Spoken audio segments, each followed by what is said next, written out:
Hi everybody, Charlie here. This week on the Cherry Podcast, Grayson and I talk about Logan Paul's $3.5 million fake Pokemon case. Giannis is suing the Leaf trading card company. We get into that. And we clarify Grayson's thoughts on MetaZoo and whether it can succeed in the TCG space. Thank you all for listening. Give us a review wherever you listen, and we'll see you on the next episode. Bye. Send through your questions with the question sticker. It's the hobby chat with me, Charlie, and Grayson at Cherry. We've got a few cool topics to talk about today, but if you have a question for Grayson, send it through with that question sticker. That means we can see it, and we'll be able to answer it. Are you actually going to lead with that? Yeah, because everybody was upset yesterday. Well, they weren't upset. Oh, Steve Aoki, get out of my DMs. I'm sick of it. We had a good post yesterday. Lots of engagement from the MetaZoo community on a reel that I put together from your live stream on the weekend, where you claimed, and I didn't think it was an outlandish claim, that MetaZoo has a challenge ahead of it in order to survive in the TCG world. Now, I don't think that's an alarmist thing to say at all, but there were some very upset people in the DMs, and it was either the way of, you are a clown, MetaZoo is the greatest thing that was ever made, or you're 100% correct, MetaZoo's a joke and it's never going to succeed. But that wasn't actually what you said. I don't remember what I said. I mean, what you talked about, you took a question from someone live on the weekend about, is MetaZoo going to be a success? And, it was a huge success in its, selling out its first set. Yeah. The second set has been difficult to get hold of. Did it actually go for, I don't know if it went for sale. So, I remember, my point was that it's against the big boys. I mean, it's, you want to roll with the big. Yeah, too much TikTok. So, and that's really hard. Now, what people perhaps don't quite understand, it's difficult to walk a mile in my shoes.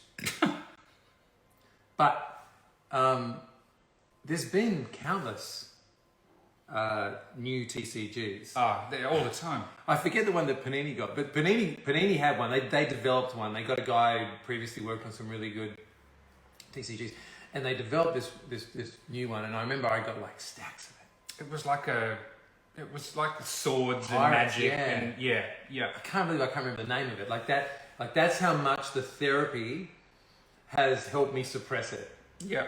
So, but I've had your Final Fantasy, Dragon Ball Super. I've had so many of these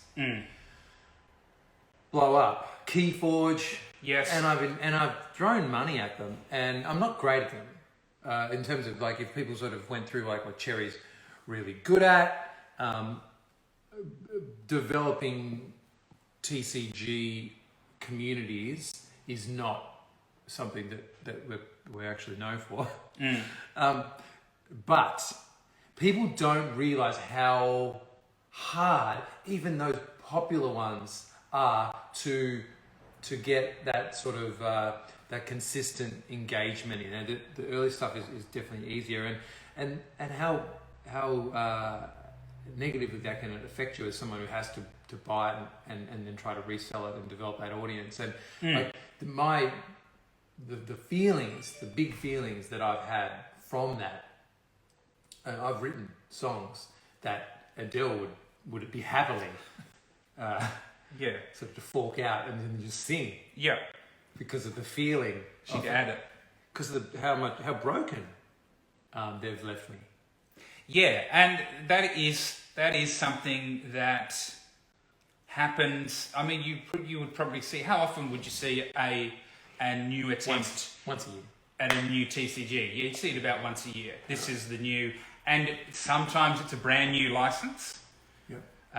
Like that one from Panini, or like a Keyforge, and sometimes it's something with a huge following, like Final Fantasy, like Dragon Ball when Panini had it. Yep. And you think this will be good because it's got built-in following, and yeah. But even Bandai struggles with their own. When Bandai's done it themselves, they've struggled with Dragon Ball. Yeah. Every second set's a miss. It's a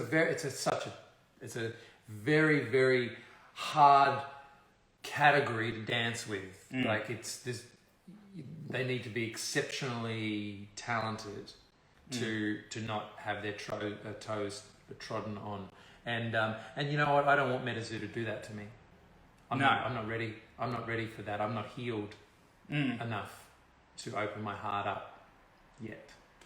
So, yes, and so that is the reason for the pretty sensible comments I thought that you'd made. That a new TCG, no matter who it is, whether it's established license, whether it's something brand new with a lot of successful people behind it promoting it, it's going to have a challenge. Yeah, and listen, you know what? If it's successful, we get to the third, fourth release of it, and it's still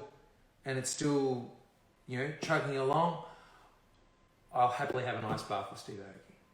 Yes. And I'll say I'm sorry. Apologise at Steve Aoki's house. Negative 20 degrees or whatever it is. Yep, in Las Vegas, in the ice bath. Because it'd be frozen. It'd just be a block. An ice block. This sort of emaciated body. Yes, covered in hair. It's just a block of ice.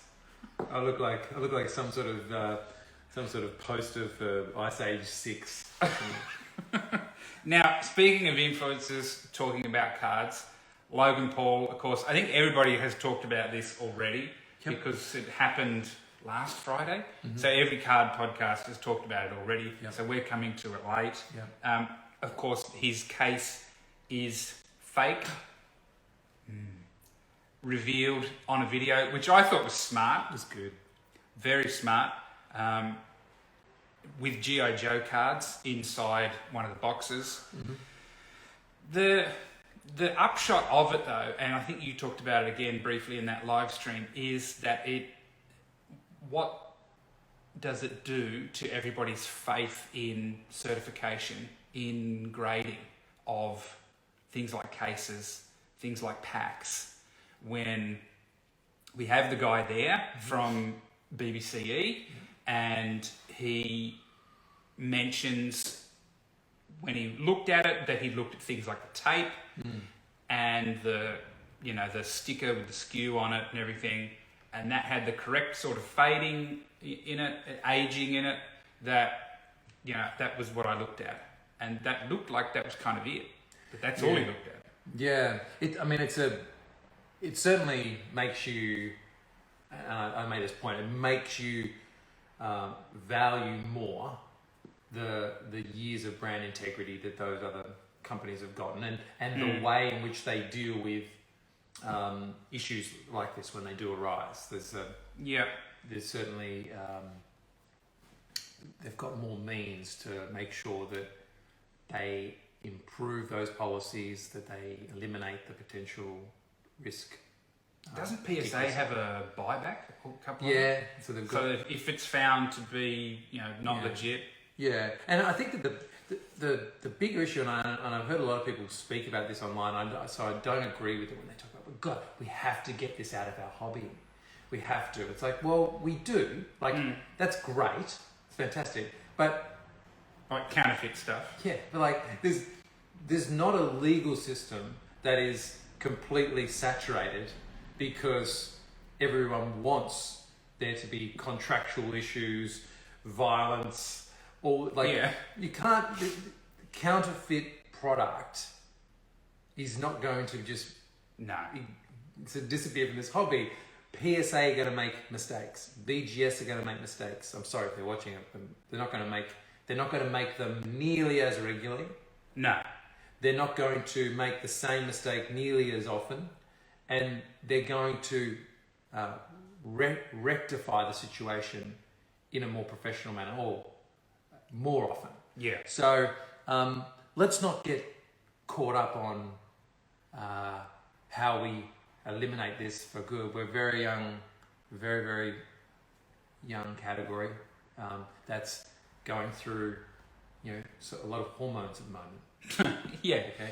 Yeah, a lot of changes. A lot of changes. Um, Bit of hair. it's yeah, you're right. It's never going to be eliminated entirely. There are going to be clever people who continue to create things like fake slabs, Yep. fake packs of cards that you'll see at the Sunday market. Yep. That's not going to stop happening because there's just for a counterfeiter, there's too much money to be made out there. Yeah, and there would have been, I'd say last week there was probably $3.5 million of fraud through individual single sales on numerous platforms. Yeah. From people just saying, you sent me a G.I. Joe packet rather than my Charizard Shadowless card. Yeah. So, it was there's plenty of bad things going on, and I think that fake sealed first generation Pokemon is not the one we need to worry about. Yeah, well, it was something that I noticed the Pokemon community were onto quite early from screenshots in Logan Paul's video, because a lot of the big Pokemon collectors, the established guys, were wary of that case on eBay very early, which is a pretty good sign that to stay away from it. Yeah, well, you know for a fact that I've already said I'm not buying one this week. No. No. Someone said, "Do you want to buy one this week, Grayson?" I said, "No, not after that." So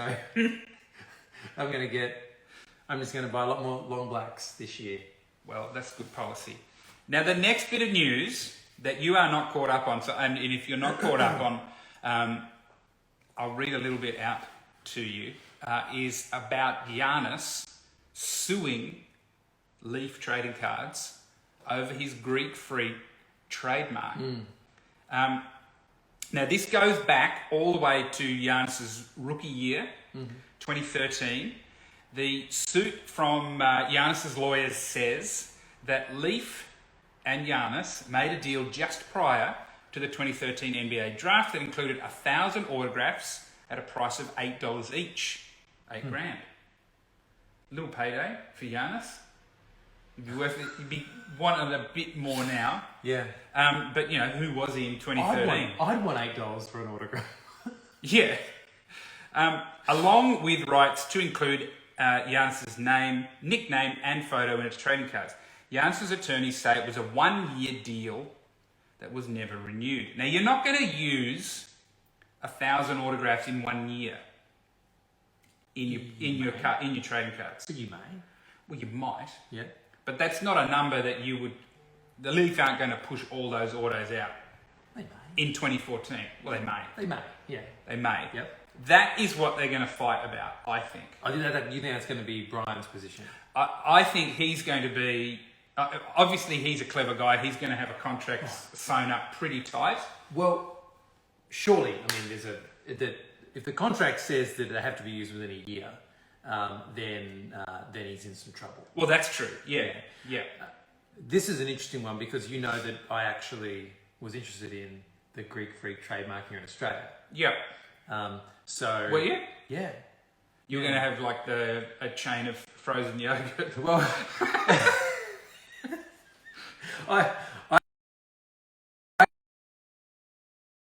just t-shirts in the shop. Yep. And had it not been for my incredible skill of not being able to sell t-shirts, Yep. I may have proceeded to do that. So I could have been. Yep. I could have been in the same courtroom. Me, Brian Gray. What a tag team. That would be good. Yeah, that'd be fantastic. I'd be one of those ones where our finishing move, I go to the top and then Brian throws me at the other wrestler. Yeah. I could be the Leaf. I could be Brian's Leaf. An interesting story. I think it's clearly a sad story. I mean, I think Brian, the whole way through, has certainly tried to promote Giannis's brand as much as anything. Yeah. my fingers crossed that they reach a reasonable outcome and that it's not. I mean, I don't understand what he would be looking to get out of it. Some lawyers are going to get paid. That's it. Yeah, I would have thought so. Maybe it's just some self-defense of the nickname brand. I guess that's all it is, and he's just trying to warn other people off it. Don't come anywhere near this nickname because I've already sued somebody. Yeah. I don't know. If it was an open-ended contract, and you know I can do whatever I want with these 1,000 autos back in 2013, then Giannis is going to be sort of sorry, Giannis. But if it was a specifically 1 year thing, then yeah, there's going to be a problem the other way. That's going to be an interesting one to watch. People are always suing each other in cards. Yeah, what's with that? Like, maybe he'll get sued by another company for their cards back. Yeah. Now, I know. We try to be worth more. Yeah. You can have the $8. Yeah. Times 500 back. Yep. And we get the flawless logo man or whatever. Yeah. Now you brought up a point before we went live of a shift that you think might be happening with Choice cards. I think Choice, the brand, which is like a little sort of an attachment brand to some of the products. It's like Optic Choice. Skew, yeah. Optic Choice, Prism Choice, Donruss Choice, Mosaic Choice. I think it's actually going to become the most popular. I think that it's got the short prints in it that are really taking that kind of insert chase and variation chase to another level. The peacocks, the dragons. I think the inclusions of gold variations, they could do the black gold. They often look really nice, particularly on the mosaic cards. And it's getting very hard to get. So our allocations of Choice is coming right back. Yep. So it stands to reason that I think as we get into a point where breakers want to bust stuff that goes really quickly so they can get a lot of stuff through on their show, people like that really fast interaction, not watching 24 packs of something, and then maybe it's got an order, if it's missing an order, it's the end of the world, and if it's, sometimes you get cases of Chrome or cases of Prism, and the best card is like a 25. That is not often the case. Like if you, maybe every third or fourth box of Choice seems to throw something that's numbered 10 or less. Like it's just a brilliant product. Yeah. Fast turnaround, ships easy. There's just so much to like about it. Yeah. I think it's on a fast track to the top of the pile. Okay. Especially in that breaking space. For customers, for breakers, for businesses that ship boxes, for people that enjoy collecting and chasing high value cards themselves, just in personal boxes. There's just, I think in every category, it is it's on track to become the number one. That choice skew of all those ranges. Okay. All right. And what's your last point? It's football related. I just want to say that Mac Jones is out. I was right. So everyone who commented that I'm wrong every week, you're wrong. I'm right. I don't expect Mac Jones to come back next year. I think that he'll be cut from the NFL. Oh, you think so? No. But I definitely think that he is a tradable asset. I think that they've made Bill Belichick's done a great job of making him look the goods. I think he struggles to throw very far. I think he's got no chance of being competitive against the quarterbacks that he has to be competitive against in his division. And I think it's a really interesting space. It's kind of like, you're almost there, but you also know that it's not the right one. So good luck to him. I wish him luck. We wish him the best. But Trevor Lawrence is going to go past him with a rocket. So if you see some comparative cards of Trevor Lawrence versus Mac Jones, then that's my little bit of advice today. Buy them. All right, we've got some questions. Let's have a look. Do we have any back? Oh, that's a quick one. What's the best card you've ever pulled, Grayson? I know you've answered it before, but this is maybe a new account. Best card you've ever pulled? Best card I've ever pulled is a LeBron James encrusted diamond logo man. Did you? Yes, yeah. Yeah, Wow. that's mine.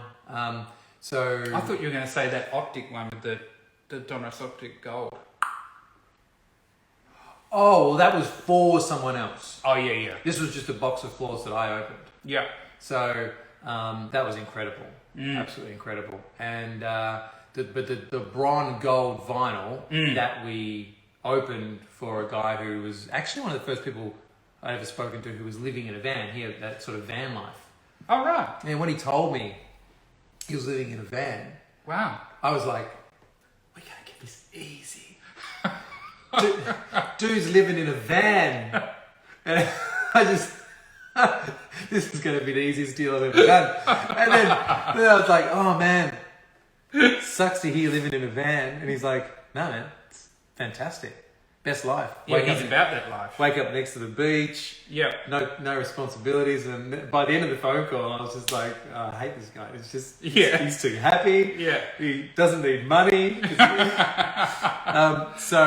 But that was probably my favorite ever looking card. Yeah. But That's an incredible card. yeah, that encrusted logo, man. And it's not You didn't film that? It's not on the YouTube channel? Otherwise I'd pull it off. No one wants to see a grown man cry. All right, let's have a look. Thank you for your question. There's a good question. What sort of stuff will you guys be taking to the hobby hangout? From C. Ivory. The hobby hangout. It's February 20th in Melbourne. We'll be there. It's just going to be just an absolute plethora. I don't know if that's the right word. Yep. A litany Yep. of singles. There's just going to be so much cardboard that is priced to just move. Yep. That has not seen the light of day No one's seen it. for a long time. Yep. No one's seen it. And it's just going to be there, and we're just going to need to set up to just process just a ridiculous amount of orders through the day for that. And, Yep. And we'll also be there. We'll also be buying. So we'll have someone set up to just buy at breakneck pace all day. And then we hope to have a couple of little events around it that people can attend that enable them a little bit more FaceTime and. But on the day, it's just going to be transactional. Buy these, we'll buy these, and then we'll go out and have a drink after. Yeah, that's going to be a busy day. Be fun though. From Zachary Michael, what product in 2022 do you anticipate going the hardest on? Prison World Cup soccer. I already have. I've got my order in, and it's basically it's the cost of a small sort of house on the coast. Right. Yeah. Yeah, you've mentioned that before. People should go hard on that. Yeah. Yeah. And last one. From the House of Bol Bol. Thoughts on how Bol Bol will go playing for the Celtics after his foot surgery? He's at the Celtics. Has he gone to the Celtics now? I thought it was the Pistons. Yeah, he went to the Pistons, but then the Pistons waived him because they got there and the doctors checked him out and they went, hang on a minute, you've got a problem with your ankle, and he's been sort of, no thanks. Wow, that's sad. After his ankle heals at the Celtics, sorry, I'm losing focus. I'm just going a bit black. I need to speak to Dale, make sure we've sold all our Bol Bols. Yeah. How many people sitting on Bol Bol collections? I assume maybe the House of Bol Bol sitting on. I guess. How many people had heart palpitations that day? Had to go to do I have COVID? Because I'm really struggling to breathe here.